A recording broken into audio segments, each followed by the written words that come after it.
Amém. Só não sei se está aberto. Está aberto o som? Oi, graças e paz. Só não estou me escutando. Gente, graças e paz. Boa noite. Tudo bom? Muita alegria poder estar aqui com vocês. Estaria lá atrás em fevereiro, mas Maico não deixou.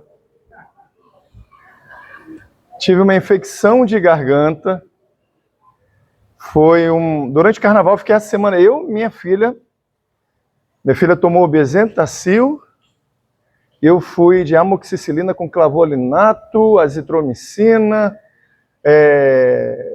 chá de romã, malvatricin, tudo, para ver se domingo ficava bom, mas não ficou. E aí, vai caber dentro do que eu vou pregar também, né? A gente traça planos, mas o Senhor ri, e Ele faz o plano dele se cumprir em nossas vidas. Não sou padre, né? A cruz celta tem um simbolismo para a gente que crê na redenção do Senhor. É o universo redimido pela obra de Cristo. Tudo pertence ao Senhor. Como diria Abraham Kuyper, não há um centímetro cúbico, um metro cúbico deste universo que Jesus não diga, é meu. Então, diante disso, vamos ao texto que foi proposto nessa noite. Atos, capítulo 16, verso de número 1. E é tão interessante que em 2021, eu estava pregando esse texto na comunidade. Aí o Facebook, ontem, o profeta Facebook me lembrou, trouxe o vídeo da pregação. E o mais interessante é que o que eu vou pregar hoje não tem nenhuma perspectiva do que eu preguei há 5 anos atrás. O Senhor tem maneiras de falar à sua igreja, edificar a sua igreja, e levar a sua igreja ao amadurecimento em seus tempos, em seus momentos, e esse é diferente do que a gente vivia lá. Atos capítulo 16, verso 1 diz assim: chegou também a Derbe e a Listra. Havia ali um discípulo chamado Timóteo, filho de judia crente, mas de pai grego. Dele davam bom testemunho os irmãos em Listra e Icônio. Quis Paulo que ele fosse em sua companhia e por isso circuncidou-o por causa dos judeus daqueles lugares, pois todos sabiam que o seu pai era grego. Ao passar pelas cidades, entregaram aos irmãos para que as observassem as decisões tomadas pelos apóstolos e presbíteros de Jerusalém. Assim, as igrejas eram fortalecidas na fé e dia a dia aumentavam em número. Verso 6. E percorrendo a região frígio-gálata, tendo sido impelidos ou impedidos pelo Espírito Santo de pregar a palavra na Ásia, defrontando Mísia, tentavam ir para Bitínia, mas o Espírito de Jesus não permitiu. E tendo contornado Mísia, desceram a Troade. À noite, sobreveio a Paulo uma visão na qual um varão macedônio estava de pé e lhe rogava: passa a Macedônia e ajuda-nos. Assim que teve a visão, imediatamente procuramos partir para aquele destino, concluindo que Deus nos havia chamado para lhes anunciar o Evangelho. Essa é a palavra do Senhor, oremos. Senhor, mais uma vez nos encontramos reunidos para cultuar o Senhor, e que graça é essa que o Senhor nos concede de vivermos as promessas do Senhor. A promessa de que um dia o Evangelho nos alcançaria os confins da terra, e nos alcançou. E por isso estamos reunidos para glorificar o Teu nome, para aprender mais sobre quem o Senhor é. Não só sobre o Senhor, mas quem o Senhor é. De maneira que a nossa vida seja transformada. E transformada possamos ser instrumentos de transformação. Então nessa noite o Senhor fala conosco por meio da sua palavra. Edifica-nos naquilo que precisa ser edificado. Mas confronta-nos naquilo que precisamos ser confrontados. Assim nós oramos, em nome de Jesus. Amém. C.S. Lewis é um escritor que escreveu tanto fantasia quanto apologética. Ele tanto escreveu sobre animais inexistentes, sobre seres diferentes, quanto a razão da nossa fé. Crônicas de Nárnia é um desses livros que você vai ter uma série de pequenas situações que formam todas as crônicas. E uma das crônicas que muito me chama a atenção é o Peregrino da Alvorada.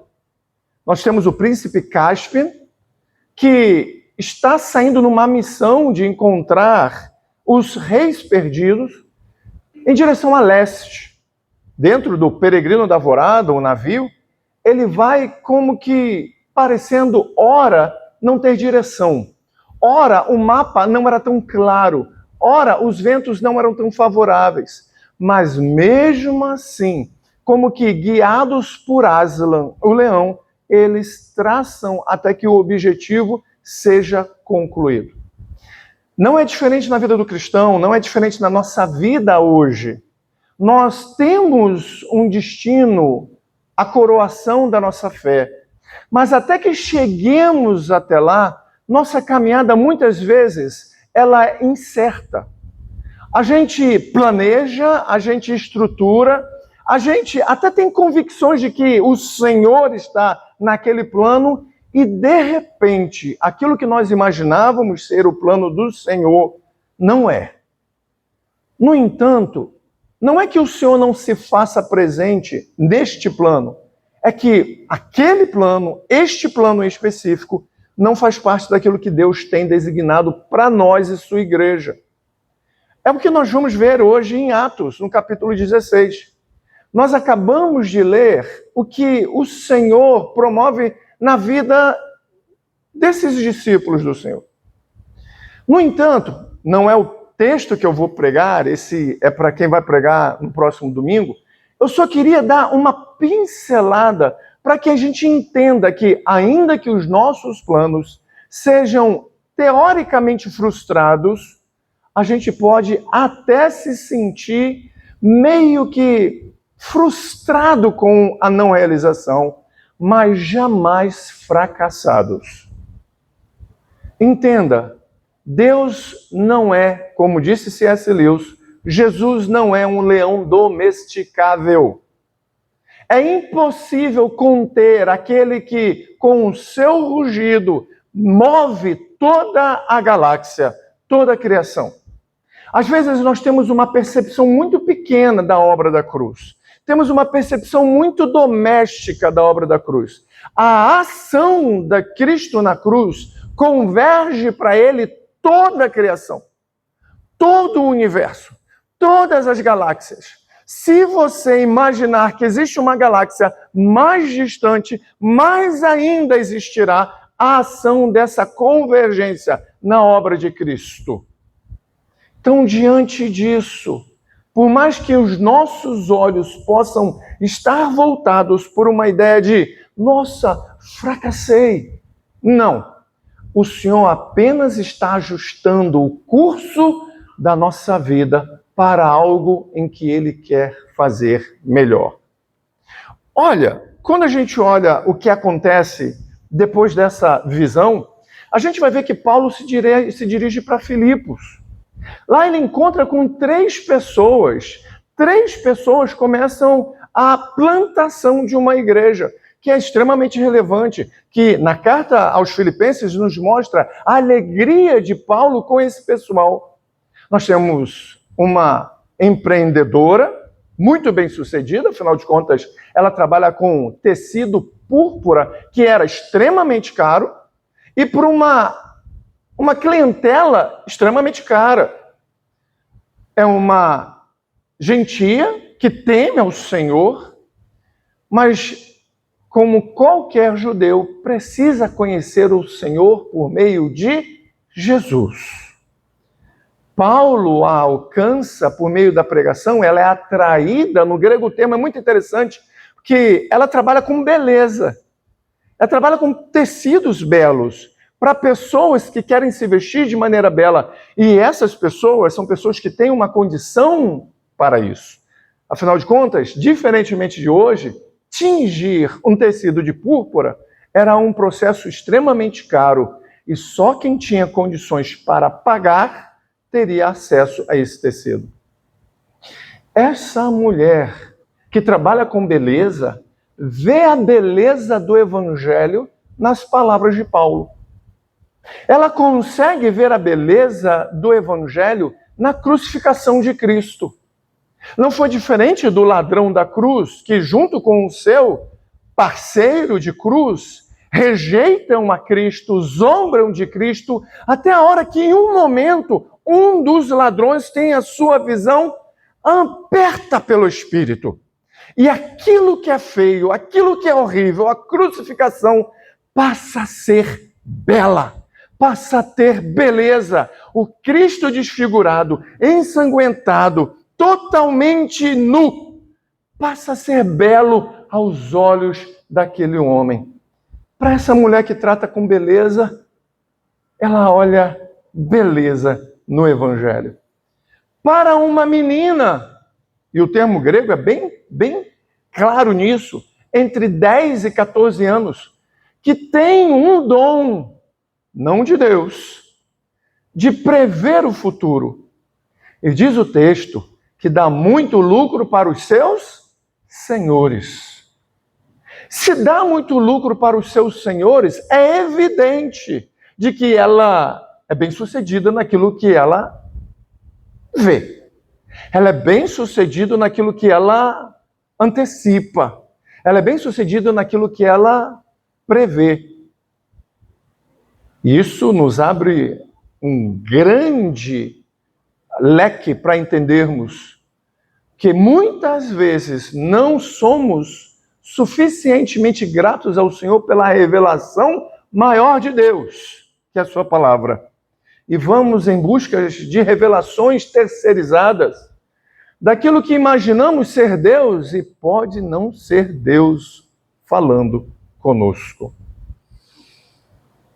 Essa menina é alcançada também pela graça, por meio da libertação. Paulo está totalmente inquieto com o que ele ouve.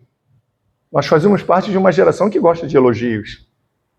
Nossa, está aí uma serva do Senhor, um servo do Senhor, alguém que dobra o seu joelho em oração, alguém que clama ao Senhor. Paulo se sente incomodado porque sabe que isso não vem do Senhor, mas de um espírito que não é do Senhor, usando uma jovem para lucro de um homem, de uma galera que explorava essa menina. Indignado, ele expulsa esse demônio em nome do Senhor e essa menina começa uma nova vida. Temos também um homem do Estado que também passa por um processo de conhecimento sobre o Evangelho. Olha, surge uma igreja com pessoas heterogêneas, pessoas que não têm o mesmo vínculo social, que não têm a mesma casta, que não têm o mesmo extrato social. Pessoas distintas começam ali a formar uma igreja. O interessante é que se o Senhor não frustrasse os planos de Paulo, não teria essa igreja. Então, guardando esse entendimento de que olha o que o Senhor faz em Filipos, vamos voltar para o versículo 1 do capítulo 16. O texto vai dizer que eles chegam em Derbe e a Listra e que ali eles encontram um discípulo chamado Timóteo. Este é o mesmo Timóteo que Paulo vai escrever as cartas pastorais de 1ª e 2ª. Este é um Timóteo que ele é muito precioso. É tão precioso que ele chama para caminhar com ele. Diz no verso 1 que ele é filho de uma judia crente, mas de um pai grego. Dentro dos costumes judaicos, eu posso ter um pai judeu, circuncidado ao 8º dia, de uma linhagem realmente judaica, mas se a minha mãe não for judia, eu não sou judeu. Só há um reconhecimento de uma linhagem judaica através da mãe. Então, este jovem Timóteo, que é um judeu por causa de sua mãe, tem um pai grego, a gente vai ver que ele não passa pela circuncisão. Talvez por um impedimento do seu pai, que não é judeu, talvez pelo um afastamento cultural de sua mãe.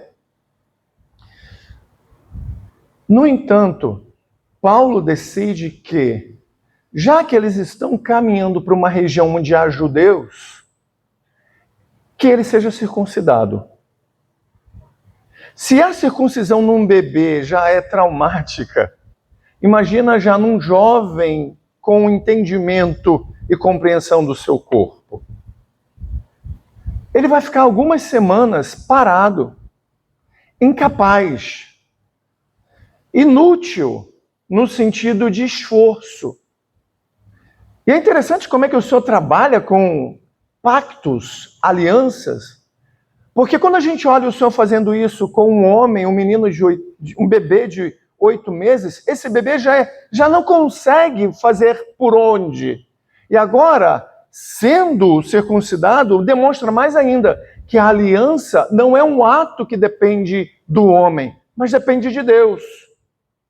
E fazendo isso com Timóteo, mostra mais ainda que essa salvação não provém de atos de homens, mas atos de Deus. Aí de repente você para e pensa, mas será que Paulo não está contradizendo aquilo que ele escreve aos Gálatas, já que na igreja da Galácia estava tendo um movimento judaizante que dizia que os gentios precisavam passar pela circuncisão para que se tornassem aceitos por Deus? Não. Paulo não está fazendo o que esses judaizantes estavam fazendo na Galácia. O que Paulo está fazendo é um ato de acomodação missionária. Ele não vai abrir mão do evangelho. Ele sabe muito bem que a salvação é pela fé em Cristo Jesus. É um ato da graça. Mas para uma ação missionária dentro de um povo que tem, dentro do costume cultural, a circuncisão, vale a pena se fazer de grego para ganhar o grego e de judeu para ganhar o judeu. A circuncisão não é um ato para que venha a ser salvo. É um ato para que dentro do ambiente onde ele vai pregar o evangelho, ele tenha total autonomia e liberdade para pregar os judeus. Isso precisa ser bem claro no nosso entendimento. Paulo chama, circuncida-o, leva aos lugares, prega aos judeus, e aí chega o momento em que ele decide continuar o seu ministério para uma outra direção. A Ásia Menor. Ele continua o seu pensamento para aquela região à direita do mapa. No entanto, o Senhor vai nos mostrar que essa segunda viagem ministerial de Paulo, missionária, vai ter uma intervenção. Vai ter 2 intervenções divinas. A gente tem a tendência de chamar o Senhor do Senhor que provê. E tem uma doutrina da providência divina. A providência divina tanto diz sim quanto não. E a gente sempre se agarra aos sims do Senhor, não observando que os nãos do Senhor são, além de pedagógicos, instrutivos, direcionais, e nos leva a uma formação de amadurecimento de caráter. Lembra que Paulo fala aos Romanos? Todas, já dizia o profeta Daciolo, né? Todas as coisas cooperam para o bem daqueles que amam, que foram chamados segundo o seu. E qual é o propósito de todos nós? Sermos parecidos com Jesus.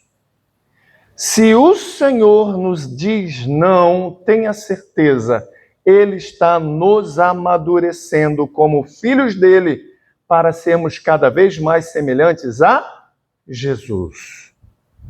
Então, diante disso, Deus levanta o seu servo Timóteo, um jovem, por meio de Paulo. Timóteo tem um bom testemunho, ele tem uma boa reputação diante dos seus irmãos.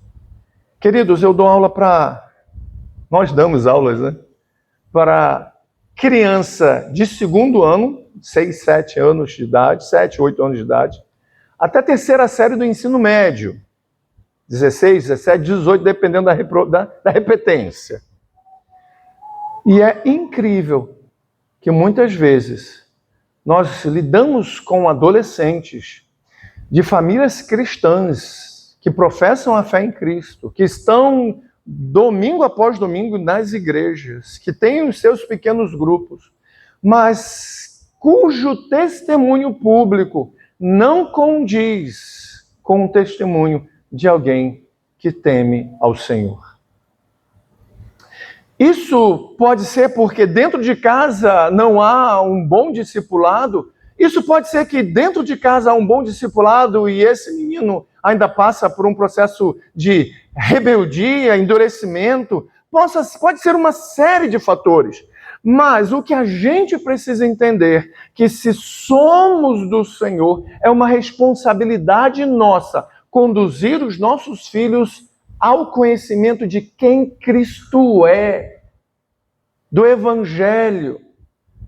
Tim Keller, ele falava algo muito interessante. O Evangelho não é para apenas alcançar o perdido. O Evangelho não é o ABC do novo convertido. O Evangelho é o A a Z de todo aquele que em Cristo se encontra. O Evangelho não é para alcançar o perdido somente, é para santificar o achado no Senhor. Então a gente vê em Timóteo, que tem uma mãe crente, sinais de uma educação que, embora não faça parte de um ritual cultural de circuncisão, mas tem um bom testemunho diante do povo. O termo para testemunho é martireito, que vem de martírion, é alguém que abre mão das suas vontades para o bem do outro. Um jovem que não está com o olho no seu próprio umbigo, ele está com o olho naqueles que estão ao seu redor para servi-lo. Paulo leva Timóteo com ele como instrumento para alcançar o povo judeu. Como diz Calvino, Paulo ele não cede à superstição da circuncisão, ele apenas remove o impedimento que poderia prejudicar a pregação do Evangelho. Essa liberdade cristã, ela é usada para servir à missão. E Paulo faz dessa missão uma missão cristocêntrica. Ela exige humildade, flexibilidade em coisas que são secundárias, mas firmeza no Evangelho. Cristo é o centro, não a cultura.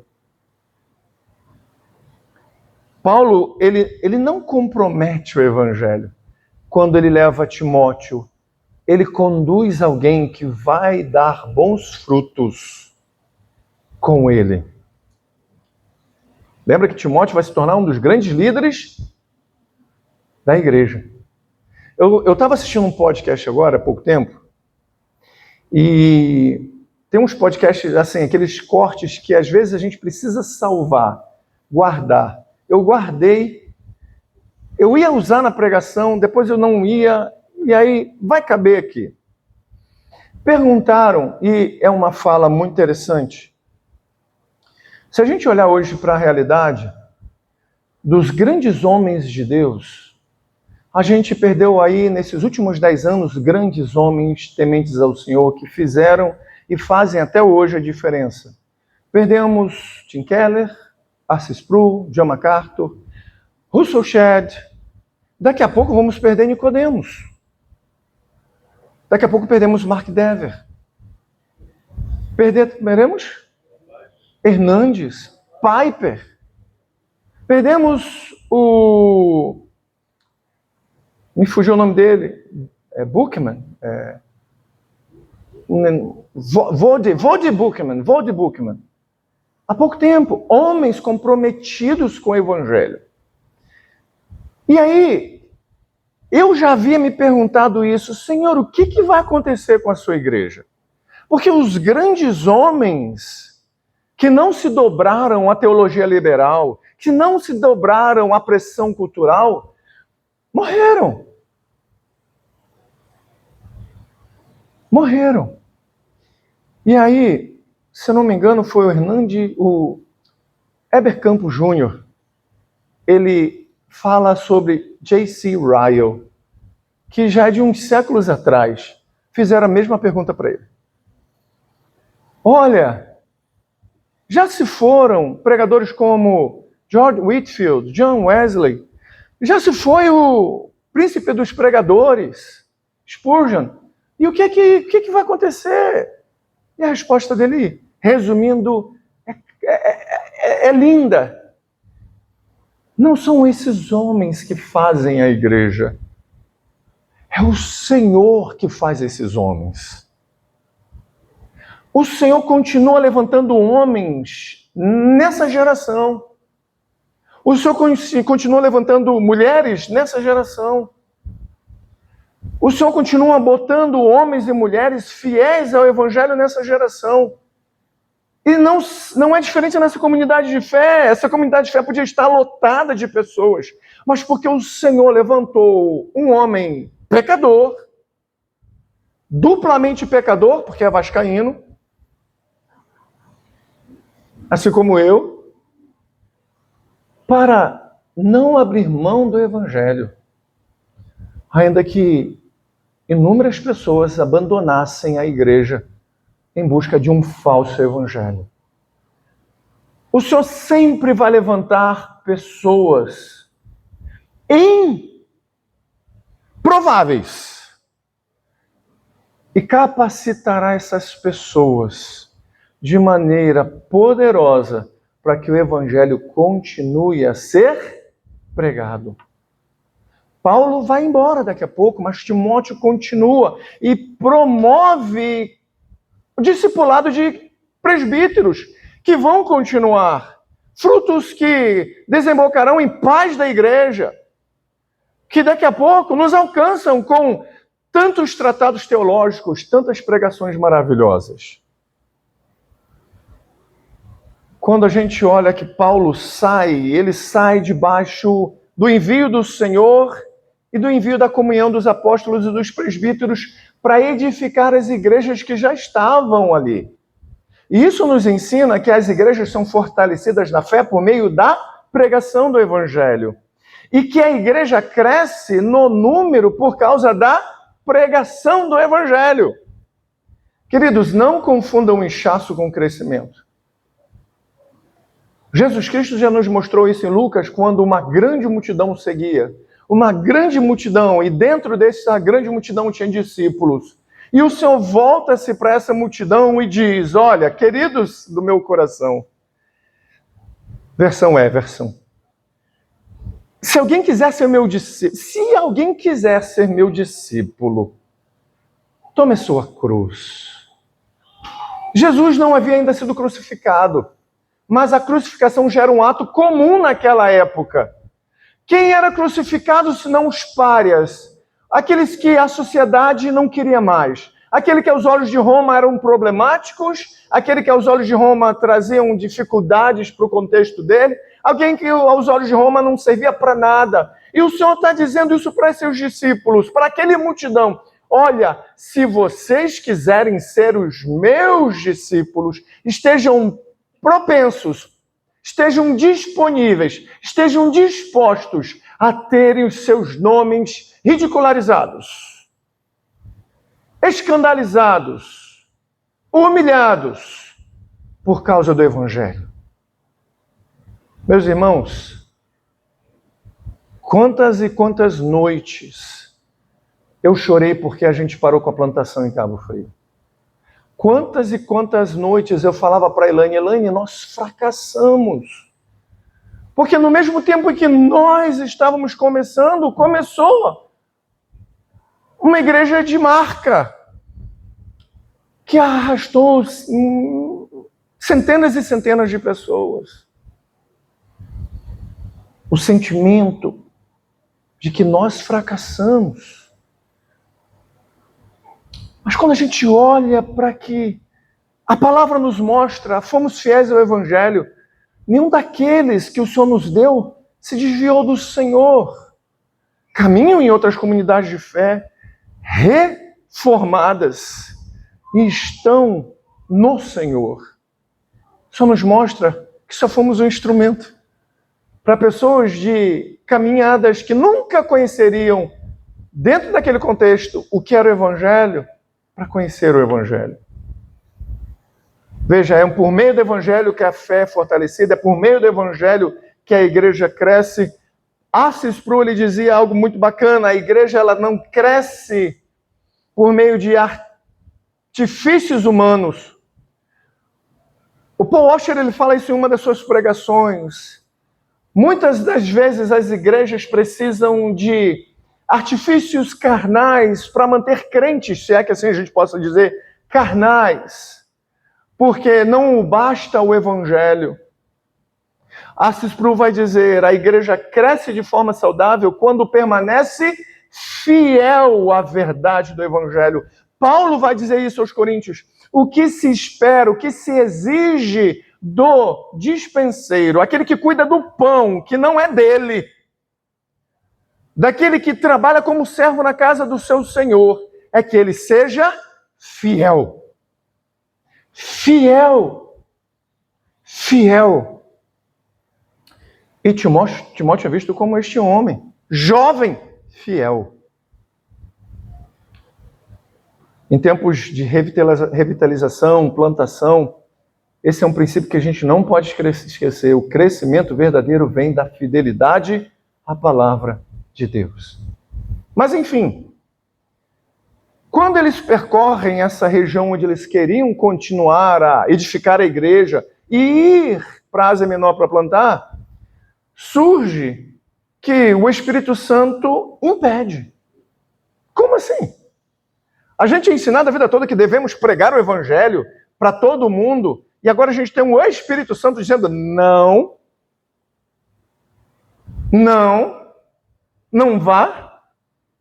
Gente, quando pela primeira vez eu li esse texto de verdade, né, me tirou um peso assembleano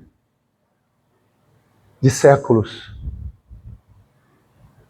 Porque o que a gente ouvia era: você tem que evangelizar, e você tem que ir, e você tem. Porque se você não evangelizar, você não vai ser salvo. Se você não evangelizar, a pessoa vai para o inferno. Mas ninguém nunca disse: olha, ore ao Senhor para como, onde e a quem você deve evangelizar.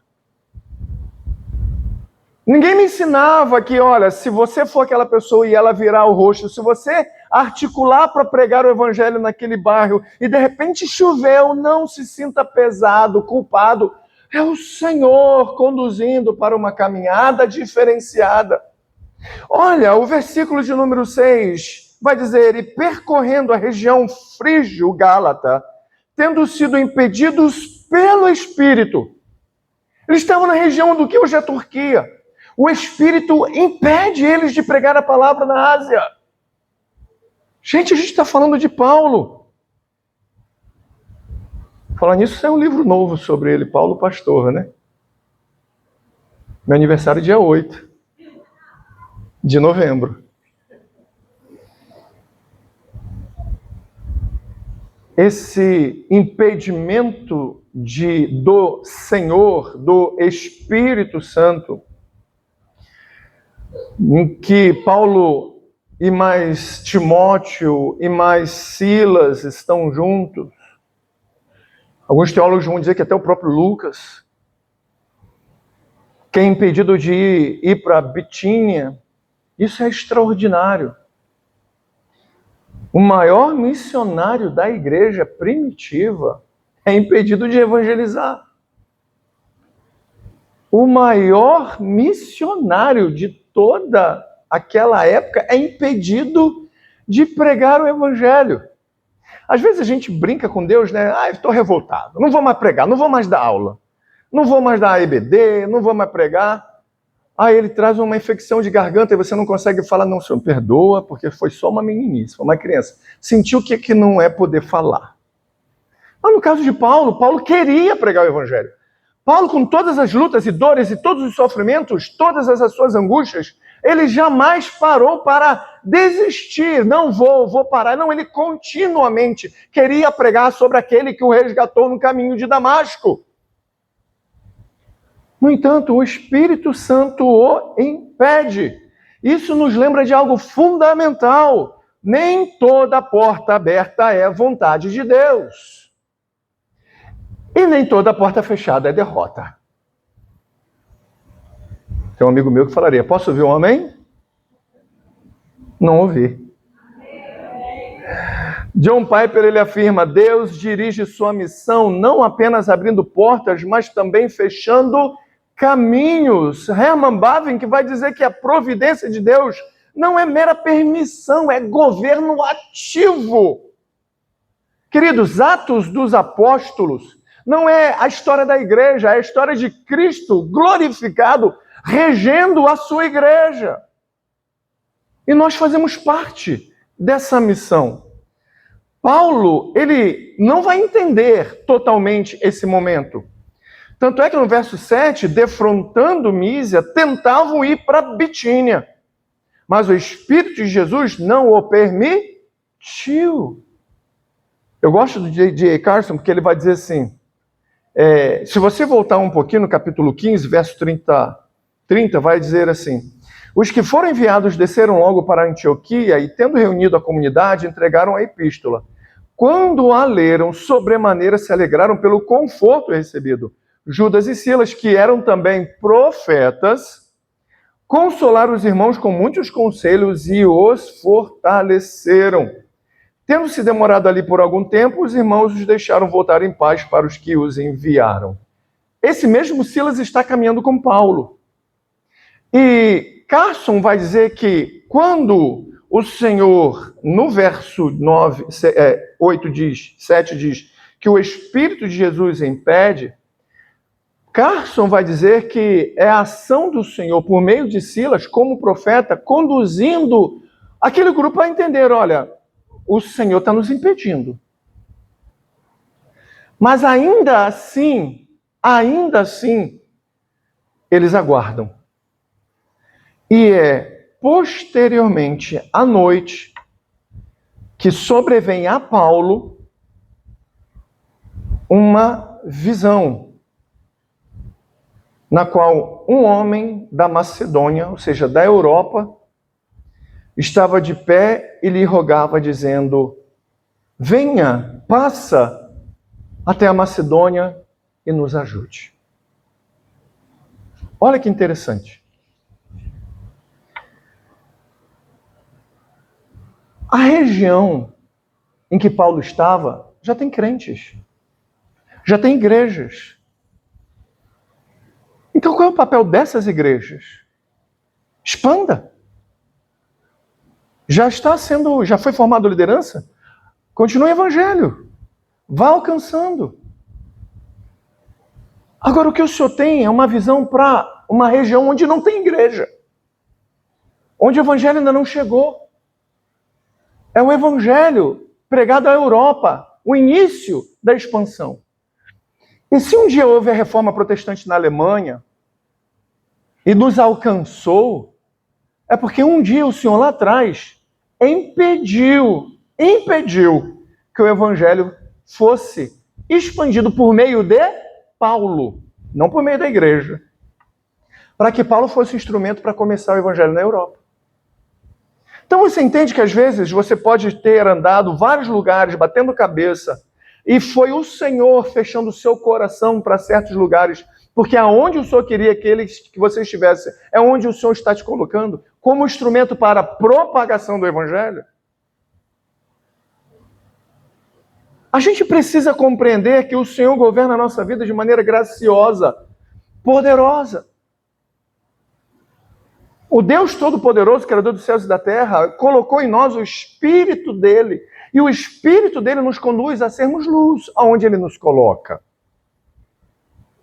Não foi acaso que Paulo vai para a Europa. Não foi por estratégia de Paulo. Foi direção soberana. A missão, essa missão cristã, ela nasce primeiramente no coração de Deus. Parece um jargão de crente, né? Mas ela nasce no coração de Deus. Deus é um Deus missionário. Foi Deus que foi atrás de Adão quando Adão caiu. Deus não mandou anjo. Deus não mandou. Deus foi.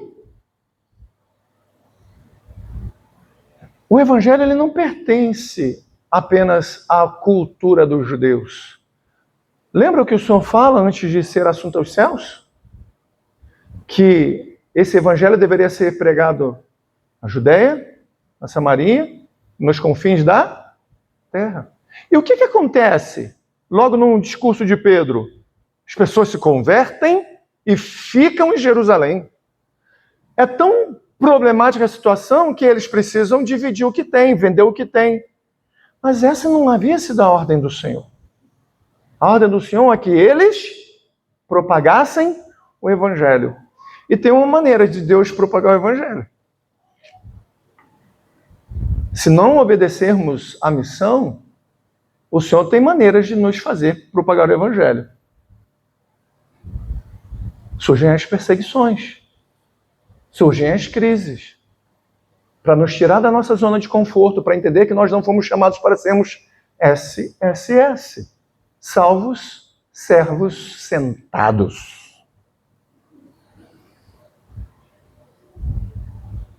Entenda que quando ele entende no verso 10 e diz assim: assim que teve a visão,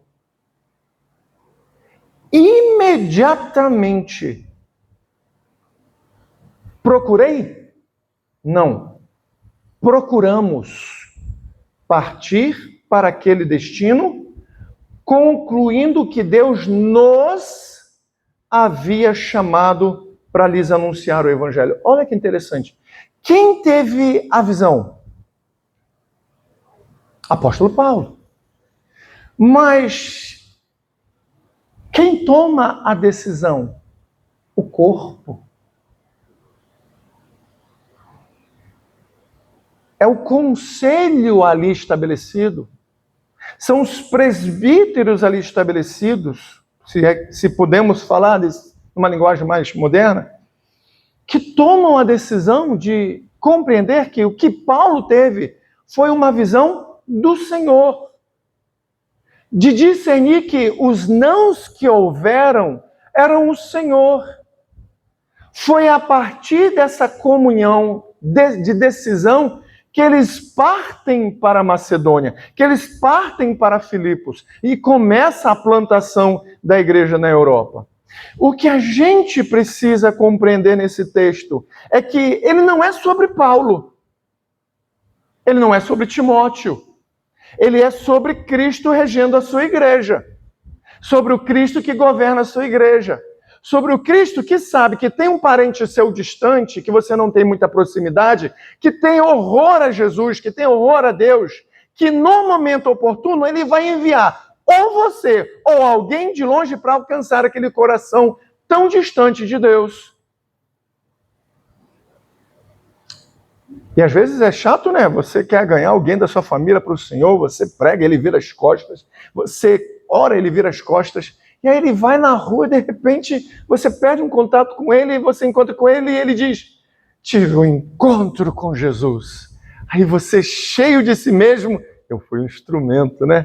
Aí eu estava naquela igreja, na rua X, e eu passava em frente, e aí o pastor falou uma palavra e chamou meu ouvido, eu entrei chorando, nem entendi nada. Você, nossa, fiz tudo para ele se converter. Ele se converteu ouvindo naquela esquina da rua tal. Só para mostrar que o coração do homem não está na nossa habilidade de conversão. está na habilidade do Espírito e no poder dele de conversão. Somos apenas um instrumento em que ora ele fecha as portas, ora ele abre as portas, para nos mostrar que quem governa a igreja é ele e não nós. Queridos, a gente vai ouvir escândalos dentro das igrejas e vai ouvir muitos. Preparem-se, porque quando as delações forem abertas no Supremo Tribunal, vai aparecer nome de pastores grandes, de igrejas grandes. Não se assuste. O Senhor disse que esses escândalos deveriam vir. Louve ao Senhor, porque o nome do seu pastor não estará lá.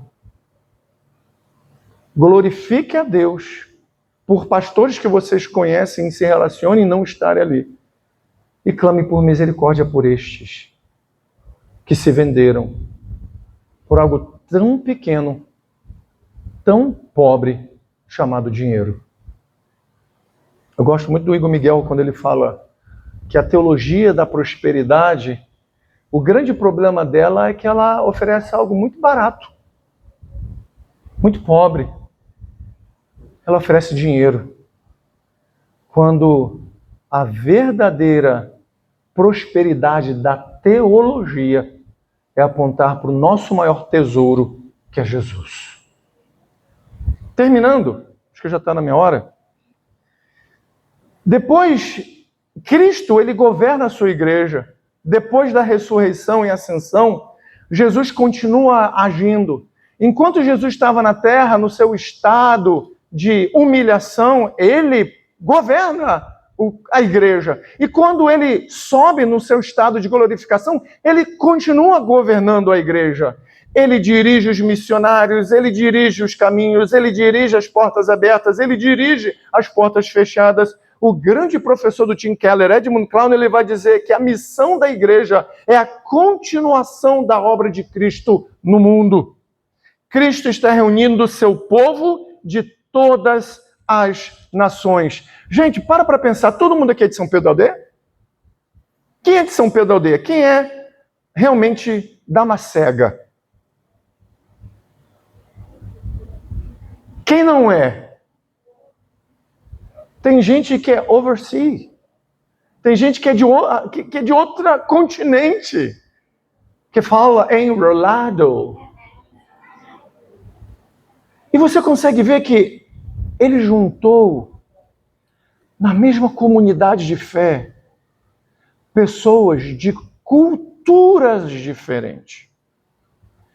Não é à toa que em Apocalipse diz que diante do trono dele estará toda a língua, todos os povos, todas as nações, dizendo quem ele é.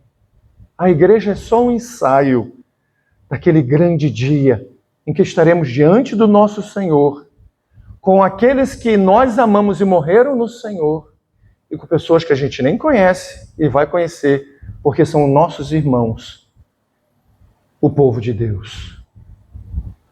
3 aplicações para a gente terminar, na verdade 4 aplicações. Deus usa pessoas comuns. Deus usa pessoas comuns. E normalmente desprezadas. Basta você ler a genealogia do Senhor e você vai ver uma mulher que não foi amada, uma mulher que era prostituta, uma mulher que foi símbolo de escândalo em todo um reino. E o Senhor escolheu. Enquanto Jacó amava a Raquel, quem dá à luz a geração, a genealogia daquele que viria Jesus é Lia. Lia é que é a mãe de Judá, não é Raquel. Raabe, uma prostituta, que está morando nas muralhas. Ou seja, mais excluída é impossível.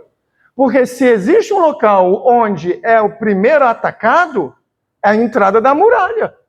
Os imperadores, os governantes, os reis, vão ficar no centro da cidade. Porque até chegar lá, tem muralha, tem casas, tem uma série de obstáculos. Então, os marginalizados, as margens do povo, da sociedade, tem uma prostituta que é redimida e tem no nome da genealogia do Senhor. Pessoas comuns, desprezadas. Uma moabita.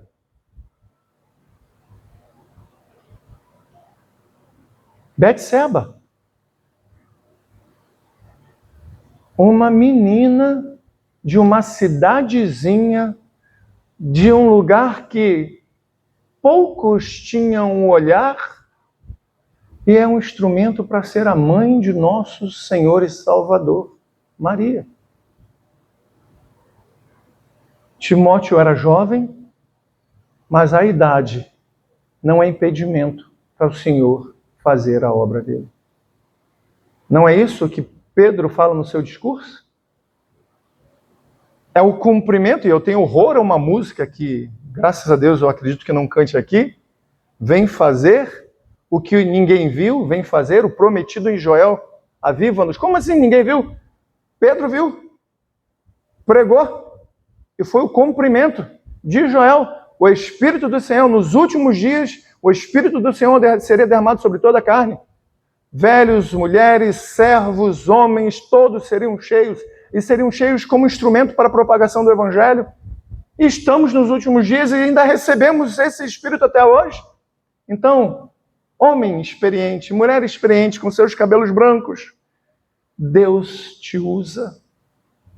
Jovens, adolescentes, crianças, Deus te usa. O que cabe a nós experientes é formar naqueles que não são experientes, Timóteos, preparados com um bom discipulado. Crescimento vem da fidelidade do Evangelho. Ensino sólido, igrejas fortalecidas, crescimento verdadeiro. A revitalização não vem de métodos, mas da centralidade da palavra de Deus. Terceiro, Deus também dirige por portas fechadas. Às vezes Deus impede certos caminhos, ministérios que não prosperam, projetos que não avançam, mas Deus continua no controle. Portas fechadas podem ser direção divina. Podemos até nos sentir frustrados, mas jamais fracassados. A igreja existe para a missão. A missão da Macedônia lembra que há pessoas clamando por ajuda e nem sabem. As pessoas estão buscando alegria no carnaval, na noitada, nos movimentos de LGBT, em todos os tipos de movimento, buscando identidade, buscando aceitação. Na verdade, eles querem ser amados e não compreendem que em Jesus eles encontrarão o maior de todos os amores. Então cabe a nós como igreja alcançar esses que clamam. Cristo continua chamando sua igreja para alcançar os perdidos. Uma igreja que vive a revitalização é uma igreja missional e missionária. Tanto alcança o seu bairro, quanto levanta homens e mulheres para alcançar outras nações. Concluindo, no final da jornada do peregrino da alvorada, os viajantes finalmente chegam às regiões mais orientais do mundo de Nárnia. Eles atravessam mares perigosos, enfrentam dúvidas, passaram por lugares que nunca imaginaram visitar. Quem diria que a Juliet conheceria Cabo Frio? Cada etapa da jornada tinha um propósito. O caminho que parecia incerto, na verdade, estava sendo conduzido pela mão de Aslan. E, de certa forma, isso é exatamente o que está em Atos 16. Jesus levanta Timóteos, Jesus fortalece igrejas, Jesus fecha caminhos, Jesus abre novos campos, Jesus conduz sua missão. E, às vezes, como na visão da Macedônia, há um clamor ecoando no mundo: venham, nos ajudem. Mas a maior ajuda que a igreja pode oferecer a este mundo é Cristo. Oremos. Senhor, nós queremos nessa noite agradecer, porque a gente pode estar nesse exato momento da nossa vida sem compreender por que alguns nãos estão surgindo. E a dúvida do nosso coração é: por quê? Que a gente compreenda que, ainda que seja um não, que o nosso coração esteja em dúvida, o Senhor está no governo deste não e de nossas vidas.